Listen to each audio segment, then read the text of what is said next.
Kemenangan senilai 580 juta pounds Man City. Manchester City tampil luar biasa untuk menundukkan PSG dalam dua leg pertama semifinal Liga Champions 2020-2021. Satu kaki Man City sudah berada di final. Kamis 29 April kemarin, Man City sempat kebobolan terlebih dahulu, tapi berhasil mewujudkan comeback untuk mengunci kemenangan dengan skor 2-1. Hasil ini krusial untuk leg kedua pekan depan. Man City akan menjamu PSG dengan kepercayaan diri tinggi dan keyakinan melangkah ke final untuk pertama kalinya. Kemenangan Man City ini pun tak lepas dari peran dua pemain terbaik di lapangan, Kevin De Bruyne dan Phil Foden. Bahkan performa dua pemain ini membuat kemenangan tersebut serasa bernilai 580 juta pounds. Apa maksudnya? Beberapa tahun terakhir Man City bersikap tegas soal beban gaji tim. Mereka tidak mau membayar pemain terlalu mahal untuk menghindari kecemburuan dalam tim. Namun Guardiola bersikeras menginginkan De Bruyne bertahan. Pep bahkan mendesak para petinggi klub untuk memberikan kontrak baru bagi De Bruyne senilai 80 juta pounds. Mungkin angka sebesar itu sempat diragukan untuk pemain berusia 29 tahun seperti De Bruyne, tapi performanya di laga kontra PSG membantah keraguan itu. De Bruyne sekali lagi membuktikan mengapa dia layak mendapatkan kontrak sebesar itu, bahkan seharusnya lebih. Selain De Bruyne, pemain lainnya yang tampil menonjol adalah Phil Foden. Bintang muda Inggris ini selalu tampil lebih baik setiap kali dia memasuki lapangan. Guardiola pernah dikritik karena jarang memberi Foden kesempatan, namun dia pernah mengklaim tidak akan melepas Foden bahkan untuk tawaran 500 juta pounds. Tentu angka tersebut tidak mungkin terwujud. Intinya Guardiola ingin menegaskan bahwa Foden adalah satu-satunya pemain yang tidak akan dia jual. Kini Foden membuktikan itu dengan performa di lapangan. Dia baru 20 tahun dan sudah tampil di level top.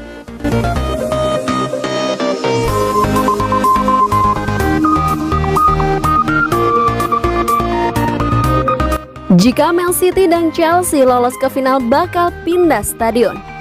UEFA tidak akan memindah final Liga Champions dari Turki, meskipun kedua finalisnya adalah klub Inggris. Final Liga Champions dijadwalkan akan dimainkan pada 29 Mei di Stadion Antakya, Istanbul. Manchester City dan Chelsea berada di posisi yang tepat untuk bertemu di final setelah City menang 2-1 atas PSG dan hasil imbang 1-1. Chelsea dengan Real Madrid di semifinal. Turki mengumumkan pada hari Kamis bahwa mereka akan mengunci diri setelah lonjakan kasus virus corona dengan pesanan tinggal di rumah hingga 17 Mei. Negara itu mencatatkan 37.312 infeksi COVID baru dan 353 kematian dalam 24 jam.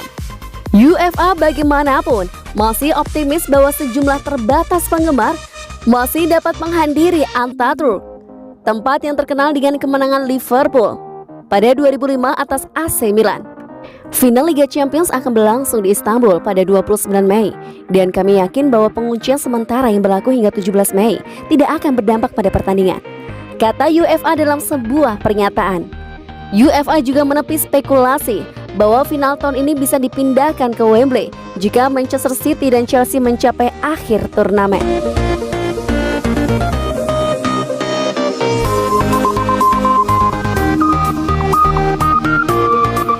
De Bruyne bongkar halftime talk Guardiola yang bikin Man City comeback. Manchester City mewujudkan comeback impresif untuk menundukkan PSG dalam dua leg pertama semifinal Liga Champions 2020-2021, Kamis 29 April 2021. Pasukan Josep Guardiola menang dengan skor 2-1. Man City tidak bermain sesuai harapan di babak pertama, tapi mereka bisa bangkit dan mencetak 2 gol. Menurut De Bruyne, kebangkitan Man City itu sangat dipengaruhi oleh ucapan Guardiola di jeda antar babak. Dia hanya meminta kami sedikit lebih lama membawa bola. Di babak pertama, kami sedikit terburu-buru. Kami mencoba menyerang dengan cepat, padahal bukan itu yang kami siapkan sebagai tim. Di babak kedua, kami mencoba mendapatkan lebih banyak peluang dengan lebih sabar. Mereka adalah tim tangguh sebagai lawan. Progres kami sebagai tim sangat bagus. Bagaimanapun Man City melangkah semakin dekat ke trofi UCL dengan kemenangan kali ini. Kemenangan tandang 2-1 bisa jadi modal berharga untuk leg kedua. Meski begitu, Liga Champions terbukti selalu menyimpan kejutan. Man City tidak boleh lengah di leg kedua nanti. PSG akan tampil lebih bebas dan agresif. Terlebih di Liga Champions, musim ini PSG terbukti bisa bermain lebih baik saat bertandang ke markas lawan. Sudah ada beberapa tim yang jadi korban mereka, termasuk Bayern Munich.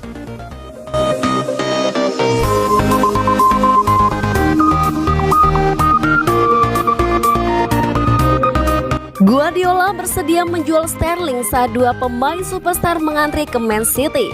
Pep Guardiola sedang merencanakan perombakan sensasional dari serangan Man City yang bisa membuat Raheem Sterling pergi, dengan Erling Haaland dan Jack Grealish bergabung sebagai rekrutan super.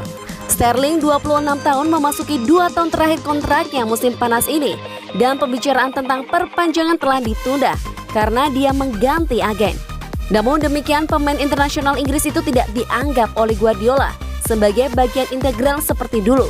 Dan sumber City mengatakan manajer bersedia menjual bintang senilai 8 juta pound sterling untuk tawaran yang tepat. Itu bisa membuka pintu untuk perubahan yang mencolok dari serangan yang juga akan kehilangan pencetak gol terbanyak klub Sergio Aguero musim panas ini. Haaland dari Borussia Dortmund adalah pilihan pertama City untuk menjadi ujung tombak baru, dan mereka juga menginginkan playmaker Villa Grealish. Football Insider mengungkapkan pada 2 April bahwa semifinalis Liga Champions sedang mengajukan tawaran besar untuk pemain Inggris 1. Dia bisa menjadi pengganti langsung Sterling dalam peran menyerang dari sisi kiri. Guardiola dikatakan menginginkan tim yang terdiri dari pesepak bola murni, dan Grealish dipandang lebih cocok untuk dominasi total bola yang diinginkan manajer. Sebaliknya, Sterling lebih merupakan pedagang cepat yang membuka pertahanan dengan kecepatan dan perubahan arah yang cepat. Sterling telah memulai 24 pertandingan Liga Premier dan 6 pertandingan Liga Champions musim ini. Dengan 43 penampilan di semua kompetisi, menghasilkan 13 gol dan 11 assist.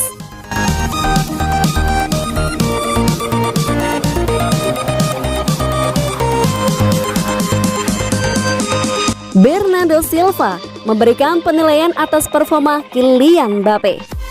City mencatatkan kemenangan yang mengesankan di Paris, dibantu oleh kemampuan mereka untuk membuat Mbappe diam selama penyerang Prancis itu dicegah dari melakukan satu tembakan ke gawang dalam pertandingan Liga Champions untuk pertama kalinya. Faktanya, pekerjaan Ruben Dias yang sangat bagus pada Mbappe, bahkan kiper City Ederson memiliki lebih banyak sentuhan daripada penyerang PSG.